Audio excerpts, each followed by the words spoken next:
Andrew Roberts, welcome to Build to Sell Radio. Thanks very much for having me, John. As I was saying just before, I got your book way back when, and have been a fan. So it's great to be here. Well, it didn't destroy you at first glance, so that's good. I'm pleased to hear that. I'm looking forward to our conversation because, as I said before we hit record, there's a little bit of everything in your story. There's kind of bootstrap family business, which I know a lot of our listeners are. There's the decision to buy a business, which I think a lot of our listeners are curious about. And of course, raising money for your business and then the sale. So there's a lot of fertile soil that we're going to go through. But take me back to eFox. So what was the business? What did you do? It was very much a kind of 20-year overnight success. I always wanted to be an entrepreneur since I started my first company when I was 17 with some high school mates and, fixing computers or whatever. And then, the web came and the internet came along, wanted to get involved with that. It seemed like a fertile ground for starting the business and, cast around a bunch of different ideas, did some services work. And out of that, this whole idea of helping people create and update websites themselves instead of relying on a web developer sort of emerged. And as part of that, we built this technology which gave them like a word processor that you could embed there. And it was one of the first in the world. Like it was just one of us and one other company in New Hampshire, and was using all sorts of complicated technology to get it to work back then. It's a lot easier now. Got immediate product market fit. It was great. So we're off to the races. And then, had many bumps and twists along the way. We raised just a little bit of money, angel money at the start. And you mentioned my father was a co-founder. One of his friends was a co-founder, and then eventually we brought in a fourth co-founder.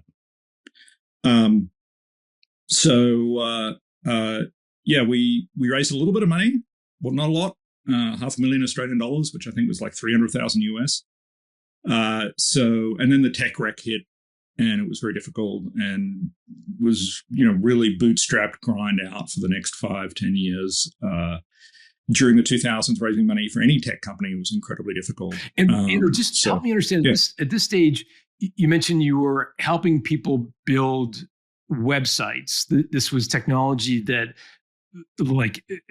Wix probably, in 2025, would help you build technology. This was technology that you'd created, and then you'd created a text editor that allows people to type in and create a web page and they can decide when to bold text and italicize text and something spelled incorrectly, et cetera. That's right. So the overall category is called website content management. WordPress people would be familiar with today. And we created just the editor part, was actually the part that seemed to generate the most interest in our technology. So we decided to break that out and then sell that to other developers. Oh, that's so other cool. people. Because I've seen that, the technology, like if I'll use a website, I've always wondered why it always looks the same. It's always like there's a B for bold, there's an I for italics, there's a U for underline, and then there's like the bullet icon, and there's and whether you're using Microsoft Word or whether you're using like any SaaS application, software as a service application, the word, like the typing editor looks almost identical. And I'm like, do these guys just rip each other off? But it sounds like it was technology they bought from you originally. Yeah, or licensed. So we ultimately went into open source. So TinyMCE, which powers WordPress. So WordPress actually used the technology for many years. Or Atlassian, if you're familiar with them. All of these guys licensed our technology either through the open source angle or became paying customers. So we had literally millions of developers using this technology as part of their application. There was probably only 3 to 4 libraries out there that were any good, and that's still the case today. And one of them is TinyMCE, and it's very, very, very popular. Going back to the 99, it's always been the way. There really just hasn't been that many competitors who've really gone deep on this area, and we just happen to always wanted to be the best in the world. We came from Brisbane, Australia, and had global ambitions from day one. And anyway, we always wanted to be the best in the world. And so instead of trying to be everything to everybody, we just focused on this one piece and became really good at it. Awesome. And we sort of stayed in that category although the business model, the technology, everything about the business, the name of the business changed throughout the next 20 years. We still more or less stayed in the same category. Got it. Okay, that's super helpful. But the original company and name was ePhox, EPHOX. That's right. You had 4 founders, your father and a couple of other investors, and you raised a little bit of money, like friends and family, kind of modest money. Yeah, exactly. Okay, that's great. And so how did you value the company all the way back then for the friends and family round? Like, was it some multiple of revenue, or did you put a finger up in the air and come up with a guess? Like, what was your strategy? Yeah, just the perceived done thing, like for early stage tech companies, you have X valuation or Y valuation. It's pretty much still the same today, right? Like it's almost an option over the founder's time, right? Like at that stage, you can't value it on multiple of revenue or anything like that. So I think we initially raised on a convertible note, and ended up converting them, a couple of years later, actually. So it stayed on a convertible note for a while. So yeah, that was the way we raised, and yeah, I guess it's just a rule of thumb that we were following at the time, and the same sort of thing applies today, although you might use a SAFE or something similar. Hey, it's John. Look, if you're building to sell, I want to let you know about a resource you may find helpful. It's called the Value Builder Score, and it will evaluate your company in the same way that acquirers will look at your business. It'll give you a score on the 8 factors that drive the value of your company. You'll also get an estimate of value and things you could do to improve that value over time. Whether you want to sell now or in a decade from now, knowing how the movie ends, I think puts you in the catbird's seat, gives you all kinds of negotiating leverage. So it's available exclusively through a Value Builder advisor. So talk to your advisor. If you don't have one yet, you can go to valuebuilder.com/score. Let us know what industry you're in, and we will connect you with an advisor who specializes in companies like yours. Just go to valuebuilder.com/score. Yeah. Okay. So you've got a few shareholders in place. What was it at some point you decided to buy a company called Tiny MCE, as I understand it? Maybe walk through the decision to buy that company and or product. Yeah, so the business did incredibly well, and partially due to a very big relationship we had with IBM, actually. But it created this huge dependency, and we never really cracked go to market. Reaching developers is incredibly difficult. You can't, I don't know, cold email's not going to work. Cold phone calls isn't going to work with developers. Like, you need a good strategy. And we felt that open source ultimately was sort of winning the day, right? Like, they have this distribution, free word of mouth. It is harder to monetize, but in terms of distribution, you get it solved. So how do you make any money on open source? Like, if it's open source, isn't it free? Yeah, sure. So we ended up with a premium version with additional features. And, I think larger companies also care about support and so forth. There are different licenses which have different restrictions. Post-acquisition, we actually changed it to a more restrictive license just to help with commercialization. So that's another factor for open source companies. But yeah, it's one way to solve the distribution challenge for software to developers anyway. Okay, so you've got a freebie that you hope will kind of get developers using the product, and then a fancy version for people who are willing to pay for it, either enterprise customers who want support or developers who want to unlock a bunch of extra features. So it's kind of the freemium model. Yeah, exactly. It's a freemium business model when you're doing open source. I mean, some people try other sorts of things, and we certainly did. We tried everything, but that was sort of what worked for us. That worked for you guys. And so walk me through the decision to buy this company, Tiny MCE. What was the thesis there?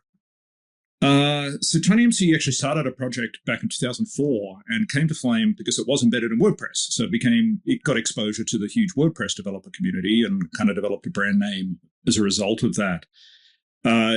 So look, for us to, even if we'd gone open source, we wouldn't necessarily have been that well known immediately.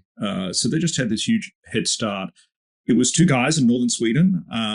They were trying to figure out how they were going to remain competitive because, we were entering the market. There were other competitors with many more employees. So that was, we'd done some partnering with them, and it sort of got to this point of like, we should get married or break up kind of thing. So, I happened to be in Europe for my cousin's wedding in Scotland and flew up there. And it turns out we had a great discussion in northern Sweden there and decided to join forces. And they're actually still in the business today, the founders of the open source project. And I think we did great things by it. But that was the genesis. We was just like, we couldn't figure out how to scale go-to-market to developers at the price points we're operating at in an economical way, and open source really felt like the answer. So if we were able to get an existing open source project which had huge distribution, it felt like a huge win. I see. So they had the Swedish guys had the relationship with WordPress. They had an open source version already. Yeah, it was already very popular. Got it. So you had a product that you were trying to monetize, commercialize. It was a bit hard.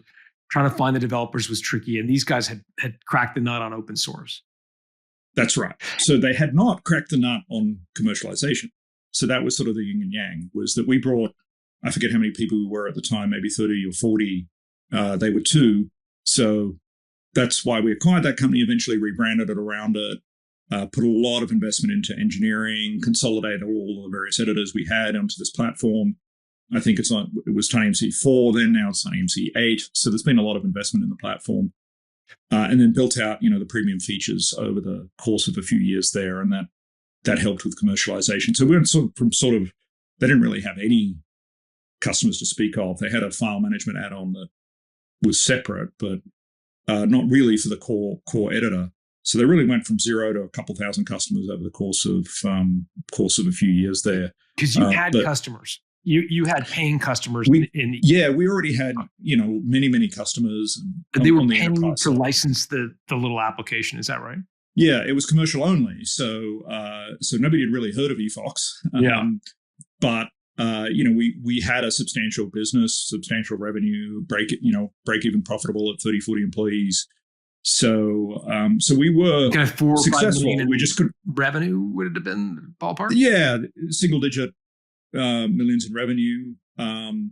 Quite a lot of dependency on the relationship with IBM, which again we just needed to figure out how to grow and add customers in an economical way. And we tried a lot of different things. And in a way, we valued the open source project almost like, all right, how much would we have to spend on Google AdWords to drive the traffic that they already had coming past their website? They had hundreds of thousands of visitors every month to their website for free, right? With already a bought in, that brand affinity and connection with the brand. So I don't know. That's what we paid for when we did the that's interesting acquisition. Because you're thinking, what would it take to drive that kind of traffic through paid? Yeah, and brand awareness and mind share and whatever. And it was just like, oh my gosh, like this is a lot.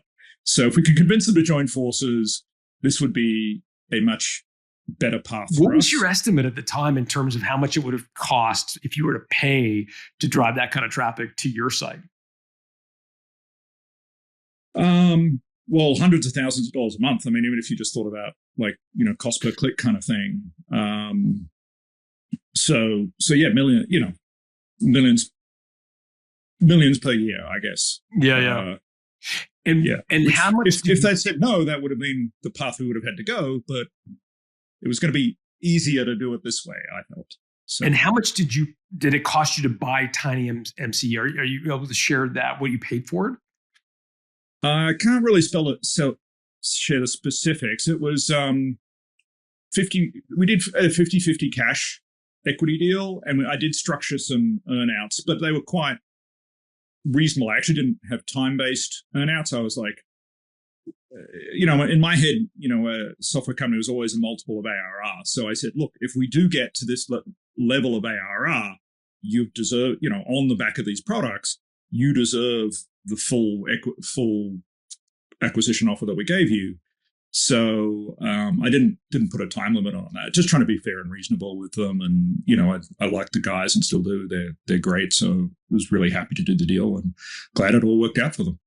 Yeah. So to structure the acquisition, you paid half in cash and half in stock in eFox, which I know later got rebranded, but that was the kind of the deal. That's helpful. And how did you value eFox at the time for the purposes of putting a value on that acquisition? We just used our 409A valuation for listeners. That's every year you have to get a valuation done for your stock options that you've given to employees. So we didn't really have any other outside valuation, so that's what we did. Yeah. Okay, so you had it marked for the stock options plan. Yeah. You used that and said, look, we're going to pay X amount. We'll give you half cash, half stock at this, the same price that our employees are getting stock options.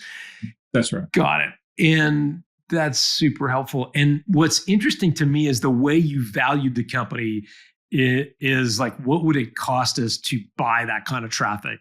And you obviously want to pay some number lower than that, but it was a big number because of their just organic reach as a company. They were getting a lot of people to their website naturally. Yeah, absolutely. So, I really tried my best to come up with a win-win agreement, right? They had the traffic and the brand awareness. We had the commercial mouse and the heft of a 30, 40 person organization, which isn't huge, but it's way bigger than two. We were able to have this vision of a much bigger, more successful company. And how did you get yourself comfortable with the idea that, because you did pay 50% in cash, and these guys, I'm reading between the lines, they don't sound super commercial.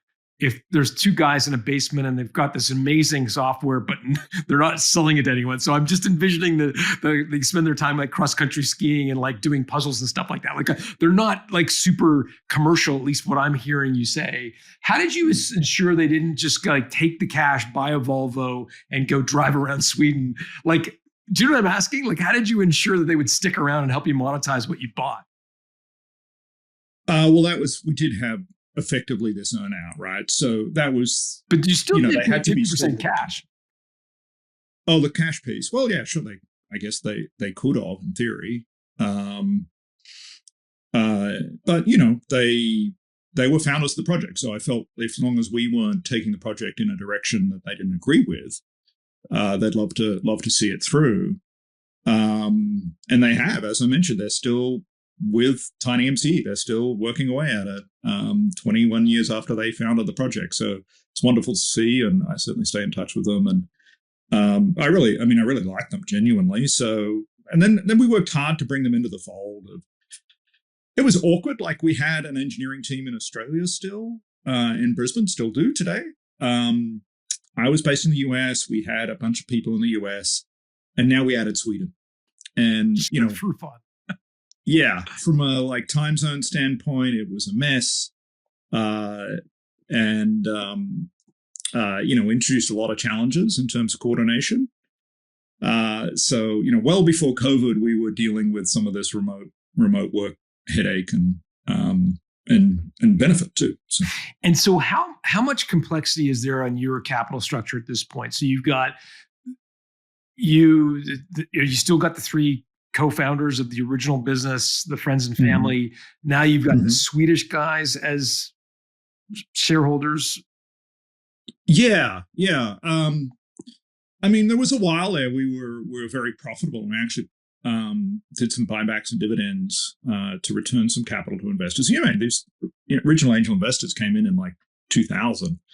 My dad was getting on. Everybody was sort of like, Did you buy them out? Hey. We bought some out, yeah.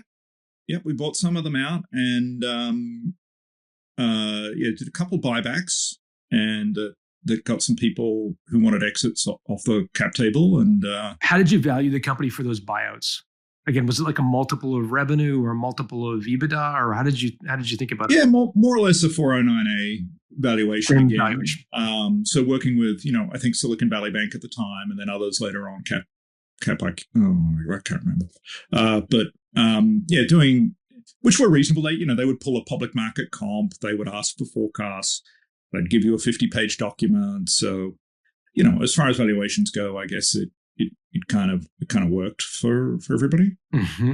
Mm-hmm. And so you're taking cash from the company's bank account because you're profitable and you're accumulating cash, and you're essentially buying those old shareholders out using the cash that the company had accumulated from its profitably running the company over years. Yeah, that's right. So I guess there's kind of always was some pressure to exit, really, from, I don't know, I guess from the word dot, right? We're a tech business. But, increasingly through the 2010s or what have you, and honestly, with our customer dependency, it wouldn't have been a great exit. So we were profitable, but would we have been able to get an exit? What would the exit have looked like? Just didn't feel like the right time. So I tried to balance like investing in, things like acquiring Tiny MCE and just overall sales and marketing and everything. So we reinvested a lot in the business, but, to relieve the pressure from some of these other shareholders that, we did the buybacks and dividends and so forth. When ultimately, we restructured some of our income, and that actually pushed us into to be loss making.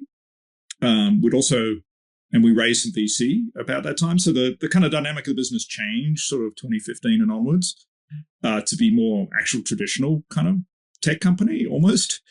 So we'd stopped paying dividends, didn't do any more buybacks, sort of switched more to like, let's get some rapid growth into the business and go for an ultimate exit, which we ultimately did. Yeah, I want to talk about that in a second. Before we do, though, you mentioned IBM and the dependency. I'm assuming that's the customer you're referencing, the dependency on IBM. Well, it was with one of our large partners, yes. Okay, so one of your large partners was a big dependency issue. And this is something that comes up a lot in our conversations with our listeners. We refer to it as a Switzerland structure, but basically it's an overdependence on any one piece of the ecosystem can undermine or depress your valuation. I wonder, when you did the devaluation for the purposes of the stock options, how did that impact that valuation? How did your dependency on one of your partners, was that taken into consideration for their valuation, or was it sort of ignored? Like, do you know? No, very much. Okay. Yeah, very much so, right? So, and, made it harder to grow, right? Because that was more of a fixed deal with, very small growth. So, we looked like a mature company that was profitable, but wasn't growing very fast, had huge customer dependency. It just didn't have a great profile for an exit. But it's a profile that a lot of our listeners find themselves into right now. And that is like, they're at that fork in the road where they're like, geez, it's getting harder to grow. I could just feather back. Like, I'm imagining you're flying a 747 and you full throttle to get it in the air, but you get it to a point of whatever, 3 million, 5 million, 10 million of revenue.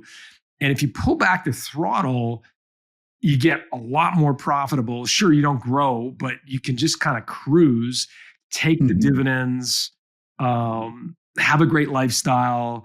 And did you consider that before you raised money? Was it? It sounds like it was a profitable business. Were you at all tempted to just kind of just reap the dividends and cruise for a while?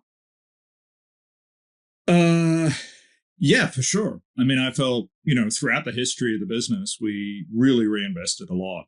And, it was maybe ambition, whatever it was. I just wanted to be bigger than we were and really, we're continuously casting about for ideas and to grow and build the team to help me do that. And, in retrospect, sure, we could have dialed back, but you don't get to replay it in different angles. Yeah. And look, we were acquired by private equity. They have a playbook where they, when I say heads I win, tails I win, right? So they can make money whether it's growth slows or growth accelerates. certainly, I guess I probably have a more sophisticated view of it now, but I guess we lived that life, and then it was like, okay, where to from here? We're going to do this for the next. So the first 10 years of the business, complete slog, but then we got our head above water and we're profitable. We could have kept doing that, but it was like, all right, but what's the next chapter? How do we get to an exit? How do we keep turning over the next page? And it felt like, double or nothing, right? Like we'd bought out some of the shareholders who wouldn't have subscribed to that business plan as best we could. And, we went for it. Where are you at personally in your life?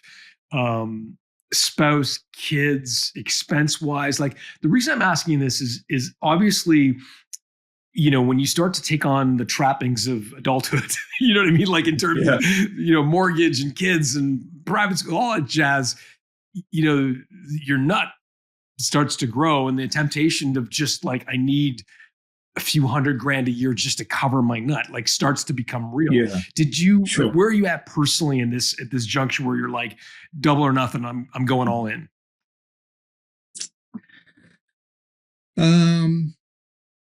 So my first kid was born 2017. So we did the acquisition 2015. We raised VC funding in 2018. So it was sort of contemporaneously with starting a family. And did you get a secondary in the VC? No, didn't do secondary. But then the final exit, which was in 2023, my wife was like 8 or 9 months pregnant. So definitely it was factoring in at that point. It was funny story was it was COVID era, right?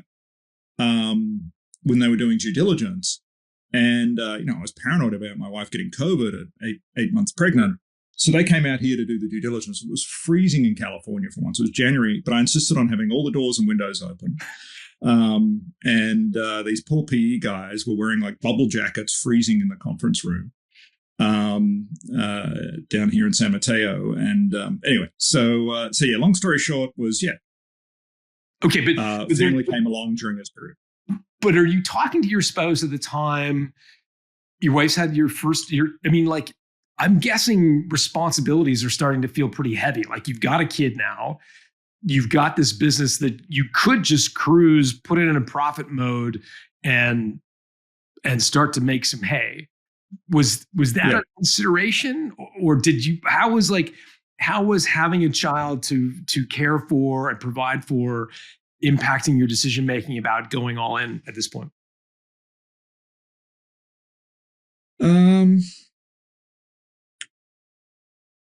I don't know. We were growing quite nicely. Anywhere from 20 to 60% per year in that period, and that was compounding. And we had good, over 100% net dollar retention, which for people not in SaaS means you're basically making more from your customers every year than you were the prior year. So I really felt we had a great business. I wasn't worried. We're losing a little bit of money. Maybe we might have to restructure expenses if things didn't work out. But then ultimately the exit came because we were going to go looking to try and raise another round. And, 20 to 60% growth is great, but it's not necessarily VC backable growth. So anyway, talked to some growth equity folks, and that was sort of how the acquisition offer came, was unsolicited. So was I don't know. I had a lot of confidence in the business. Just really thought there wasn't a lot of risk there. I thought it would keep compounding and growing, and there's always speed bumps, but I didn't think that I thought we were on a course for continued growth and success. And maybe that was naive, but I was very, very, very confident about it. Yeah, but I think confidence and enthusiasm about the future are kind of like prerequisites for entrepreneurship. At least from what I've seen, you kind of have to be optimistic about what's happening. As you look back, though, 15 years on or 10 years on or whatever it is, like, was that naive? Like, if you think about it now, and now that you know how much could have gone wrong, do you think, oh, wow, like, I didn't even think about these 5 eventualities? Or had you, like, what's your reflection now 10 years on from that? it pretty much worked out the way I thought it was going to. I know you never say that in business, but I don't know. We built a brand. We needed to execute well on the premium stuff. I think long term there's some risk. They've tightened up the open source license, so I guess other open source projects come along. I think AI was a curveball that nobody saw coming. I don't know it's impacted the business too much so far, but yeah, I don't know. I think I've worked hard to sort of, almost follow the checklist in your book about built to sell. It was like, I feel like that's great discipline to have in a business, even well before you go to sell. And I mentioned I bought your book in 2013. We didn't exit till 2023. So, but it was always in my head, like, we're building a great business. I felt like we would have kept growing.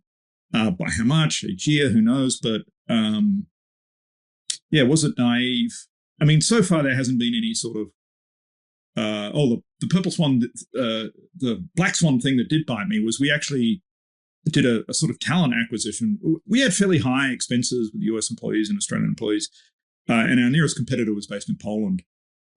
So we knew that, man, it'd be great to have some development talent in Eastern Europe.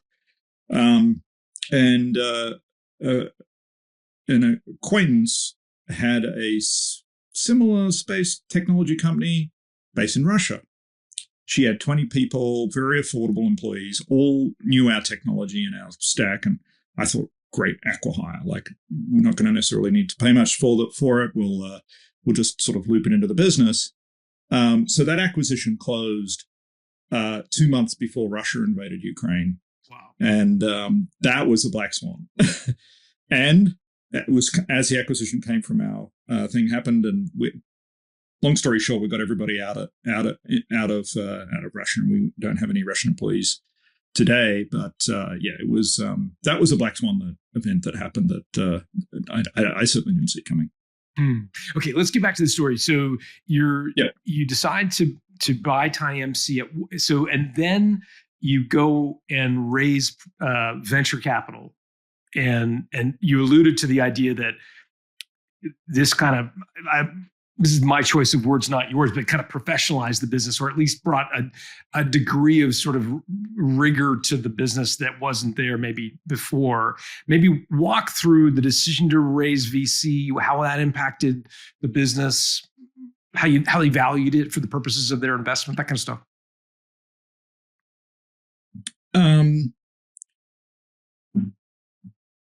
I mean, in retrospect, it was sort of an itch that needed to be scratched as an entrepreneur, right? Like, venture-backed entrepreneur, maybe.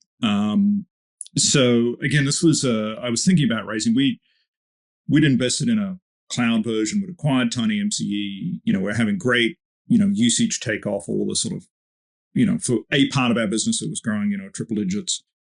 So I thought, okay, if we're going to raise VC anytime, now's the time. So started putting a deck together. A friend of mine who's actually now co-founder with my new business was a venture partner. I asked him to look at the deck. He said, why don't you go talk to our partners? They were I didn't think they were in our space, so it was pretty low risk sort of running the deck past them. Anyway, long story short, as I never really did the roadshow, they wrote me a term sheet on the spot, and so it was fairly easy to raise at that point. How'd they value it? We weren't overly greedy. We valued on the new part of the business, the tiny related business, and said, like, look, we get it. We've got this legacy business, factor 1x revenue or whatever for that part of the business. Really look at this fast growing part of the business and value it on that basis. So it was a little bit messy. Maybe we could have gotten more if we'd done the roadshow and all that sort of stuff. But they're a great firm, and we knew them I knew them before we raised, so. I like the founders and the partners of the business, and so you had them value the legacy business at 1x revenue, and then this very fast growing part of the business, this TinyMCE. How did they put a value on that part of the business? Was that some sort of multiple of revenue or forward revenue? Yeah, exactly. I don't really recall exactly how we arrived at the valuation, but yeah, in principle, it was like typical Series A valuation, even though our revenue was higher than your typical Series A firm. I see. And did they get a liquidity preference? Yeah, just 1x. Yeah. A 1x liquidity preference. For my listeners who may not be familiar with that term, meaning they get to kind of pull, in the event of an exit, they get to pull their initial investment out at 1x, and then the rest of the proceeds split pro rata based on the equity holders. Yeah, they're a great founder-friendly Silicon Valley firm. Silicon Valley has very much gone to founder-friendly terms, or at least it had in the time. I don't know if it goes up and down at various points, but so I was very happy with them as a partner, and they were great all the way through our relationship with them. Got it. And how did it sounds like you'd built a very successful business over many years. How did having VCs at the table impact your day-to-day way you were running the company?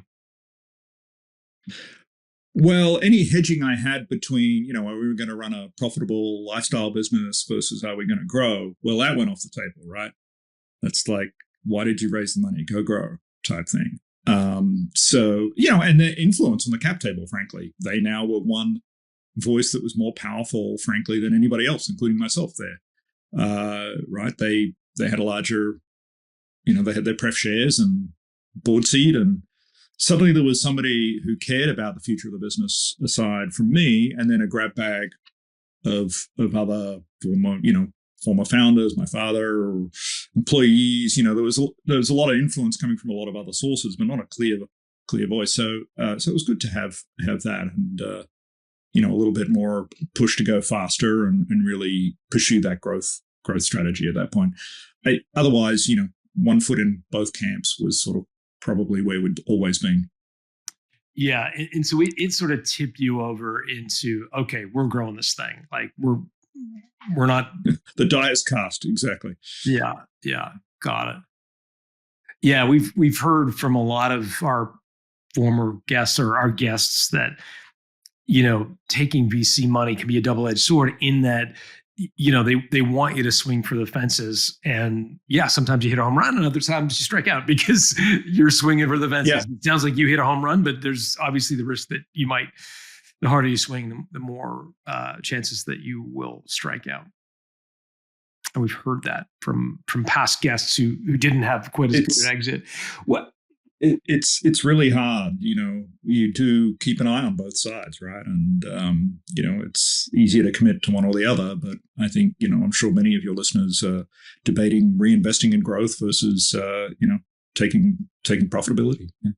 100%. Yeah, it doesn't have to be VC. It can be just like, do I buy the new, equipment, or do I put that cash in my jeans and go without it? Do I buy more inventory, or do I kind of run the risk that maybe we'll run out? Whatever.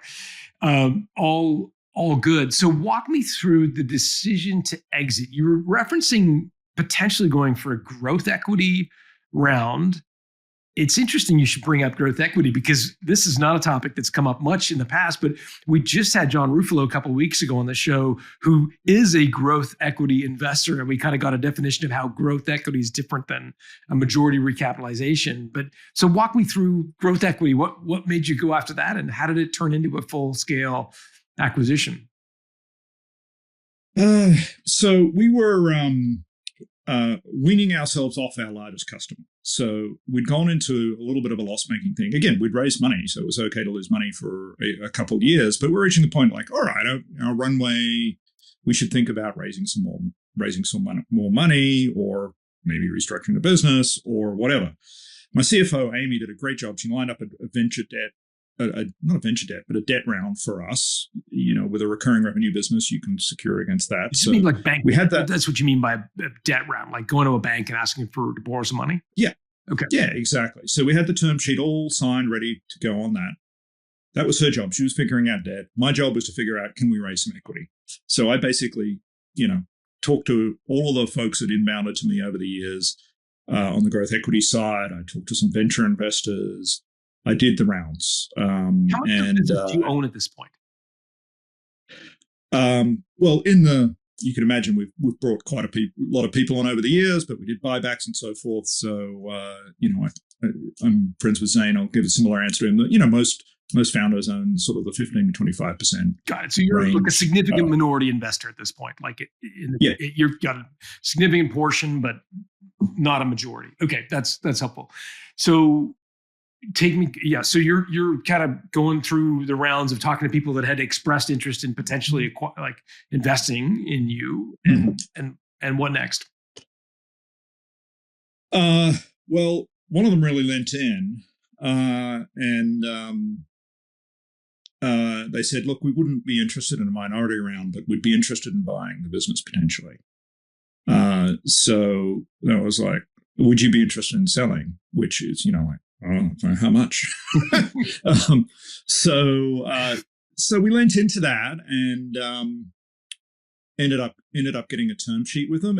As it turns out, so it was the company we were bought by, Tayugo, who had actually bought our competitor roughly a few months earlier. The Polish company?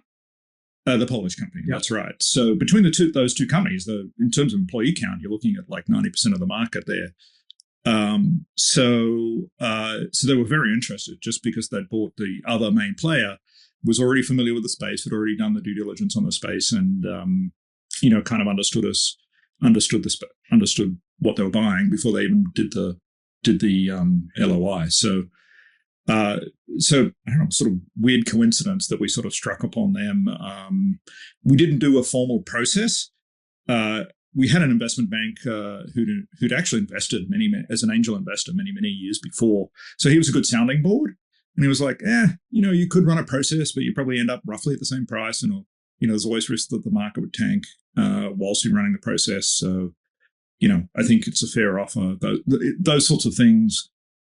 Was good to be able to bounce off him. But yeah, we did not run a formal exit process. What did they offer you in terms of multiple of revenue? Can't disclose those details, unfortunately. But it was, just putting it in time frame reference, it was like really at the end of 2022 that we did got the LOI, and the multiples were very good back then. Yeah. So they came off the boil in 23 and 24 and so forth. So so it turned out to be good timing, and the advice, like, bird in the hand is worth two in the bush, or whatever it is. I mean, where are you ballpark in terms of size at this point, revenue wise, or number of employees, or whatever you wanted to share? We were close to 80 employees, but we were loss making and sort of high single digit ARR. Yeah. Okay.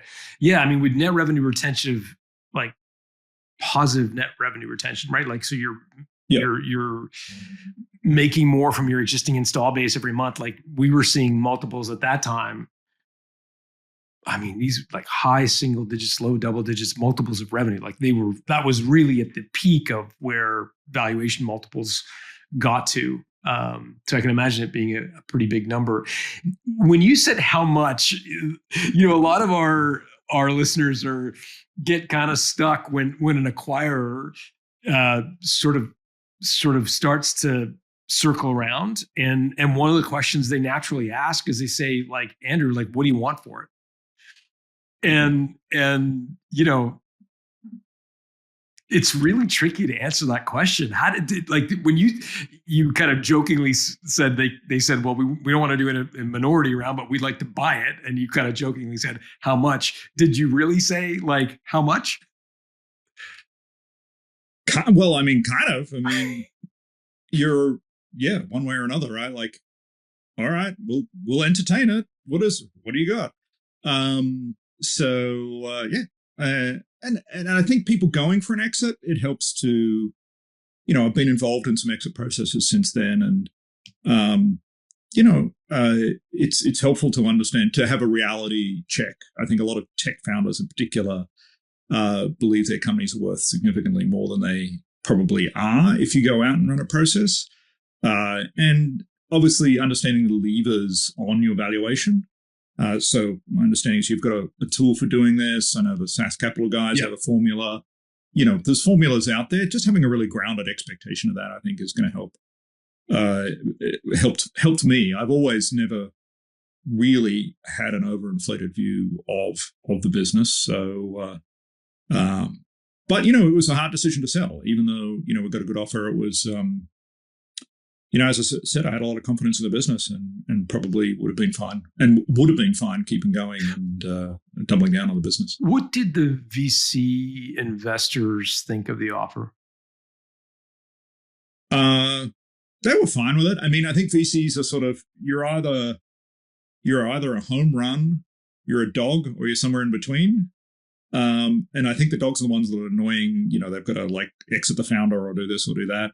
We were somewhere in between. So they were like, yeah, thanks, sure. Yeah, if you want to take the exit, cool. If you don't, that's cool. So again, they were very supportive. They said, look, if it was up to us, we'd probably take it. For them, it's all about returning capital as soon as they can. So, but there was no adverse pressure there. On the flip side, they weren't necessarily excited about it either. So it was, because this wasn't going to be the fund returner that they always would have hoped. It just gave them a very solid return. Right. But they also didn't obstruct your ability to get the deal done. They didn't dig their heels in and say, no way. Do they have veto rights as part of their investment? Like, were they allowed to veto your decision to exit? I don't recall. I presume they might have, but they never even hinted that they would have or whatever. They would have or whatever. They were very much like, we've got your back, Andrew, whether you continue or you sell, that's really your decision. If it was up to us, sure, we would take it, but it's not. It's up to you. And how did they structure the deal?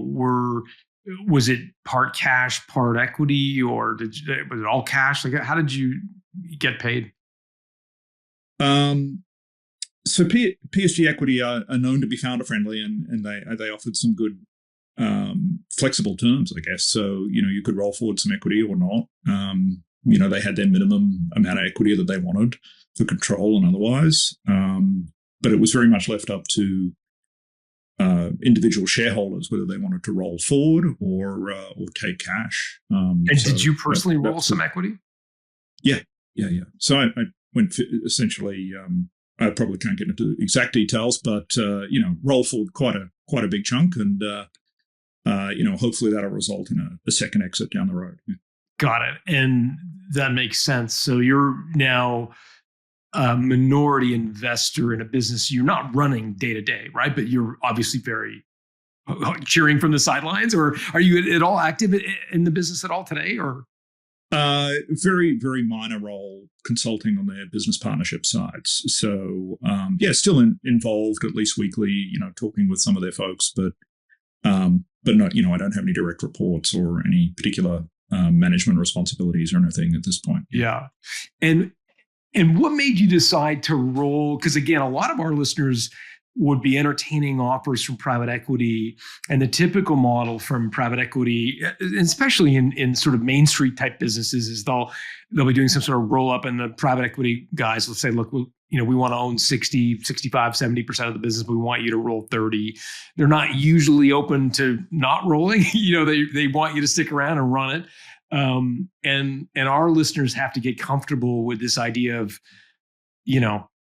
putting a significant chunk of their proceeds at risk in a business they don't really control anymore. Like, how did you get your head around that? Because it sounds like you rolled a significant amount of money. Like, what would, how did you think about I did. And even though it's voluntary, it doesn't make it any easier. And the truth is, you're never going to really know the right answer, probably for another whatever. Sure. Yeah. Once the exit's done, or, and even if you might roll forward even then. So, you only know in hindsight 5-10 years in the future. I think it's really hard to second guess any decision there if it's voluntary. And if it's involuntary, I guess at least it's been made for you, right? Yeah. You didn't have a choice. Grappling with it, yeah, it's tough. You're used to running the show, and the reason I rolled forward was I was a big believer in the business and thought it had a lot more growing to be done. Definitely cheering from the sidelines. How does your wife react to your decision to roll? At the time, it was very much supportive, and I think since then it's like, did we make the right decision? And personal circumstances changed. She's taken some time off work. Our kids have had some health issues, and so it's again a little hard to see in retrospect. But ultimately, we have confidence that roll forward will materialize into something meaningful that will hopefully set us up from that point onwards. But subconsciously, I also almost I wasn't ready to hang up my shoes. So by keeping me a little bit lean and mean, it was going to force me to find my next thing and some, discipline, if you like, to go out and figure out, all right, what's next, as opposed to, which I'm sure I would have done anyway, but that was maybe in the back of my mind. Yeah. If I roll forward, I'll still be hungry. Yeah, for sure. I was having this conversation with my wife over the weekend, and just circumstances of friends of ours, and I was just describing how hard it was. In this case, it was the spouse happened to be a man and woman, and not that it's always this way, but the man happened to run a business. The woman was not active in the business. And I was reflecting with my wife and saying, it must be really hard to be the spouse who's not in control of the decision, yet it impacts your wealth so materially. Because I think the entrepreneur is so used to being in the driver's seat, so used to being in control. They know the 6 moves they're going to make that equity worth something. And they know all the numbers. They know the LTV to CAC, and they know the months to recover CAC, and they know what the valuation is, and they know what the stock option peg. Like, they know the business inside and out. But the spouse cheering from the sidelines doesn't always, right? And they can see, like, wait a minute, you're going to take all that money that could be ours, that we could go have and roll it? Are you kidding me? Like, it must be hard. I have never been in the situation, but I was reflecting on, that's a tough position to be in. Yeah. I mean, honestly, the decision to sell the business was the bigger, more weighty decision or not, I guess. So, how much to roll was certainly part of it. Part of it was I did want to send a signal to the acquirers that, I was a believer in the business as well. I wanted to be actively involved, at least for a time. So, yeah, I don't know. It was one part of a big decision, and it was really tough, like all the various stakeholders trying to, and many of them saying, I don't know, it's up to you. And you're like, can't somebody just tell me what to do here? So yeah, it's a very, very momentous, difficult decision. That probably the biggest decision that almost any entrepreneur will make. Yeah, for sure. That's a really funny experience, because you're right. You had a few stakeholders, including VCs, who you'd think would be like, "No, you've got to do this, Andrew," and they're like, "Well, yeah, we're here to support you, whatever you decide." You're like, "Would somebody please tell me what to do?" That's awesome. Yeah. I mean, my board was very supportive. They're like, "Andrew, this is really your decision." Not what I need right now. Yeah. Oh man. But it worked out, and I congratulate you on all of your success. And again, you've done, as I started this conversation, so much that a lot of our listeners, I think, will identify, both from being involved in a family business, acquiring a business, raising money. I mean, you've done it all, and it's worked out so well for you. That was actually probably the biggest factor. Was my dad was getting older, and he had a significant chunk of equity, and I mean, he was representative of other stakeholders, I guess. But it was like, oh man, I gotta turn the page here. Like, this. I've been at this for a long time now. I could keep going, but it's probably time to turn the page here. That was your dad's perspective. No, that was my perspective on having my dad be a significant stakeholder and shareholder. Given, he's not getting any younger, and if we didn't have an exit, he may, he may never have access to it. So that was part of it, for sure. And what was it like to go through that with your dad on the cap table? Again, there was no pressure from him, so it didn't turn. It was fine. It was fine. He was still involved with the business, so he was. But yeah, it didn't turn out to be an issue. Like, working with your dad at times early on was challenging. I was probably, a young Turk. Precocious prick, exactly, when I was younger, and wouldn't listen to him and what have you. But he kind of disengaged a little bit towards the end, and was still involved, but not like, running the show. And so he, the the latter years of running it were fine with him, and so there wasn't really any pressure from him. But again, he wasn't getting any younger, and same with all the other investors and shareholders and whatnot. It was like, all right, come on, Andrew, like it's probably time. But what a special treat for your dad to see his son achieve such a high degree of success, and he had a front row seat to the whole thing, right? Like, you can imagine your kid performing at the Met, or like, being a New York Yankee in the World Series, like, and being on the front row, right? And seeing it and witnessing it. And that must have been real special for him. Yeah, it was. And, we had like a 15th anniversary or what have you, where we got the whole company together and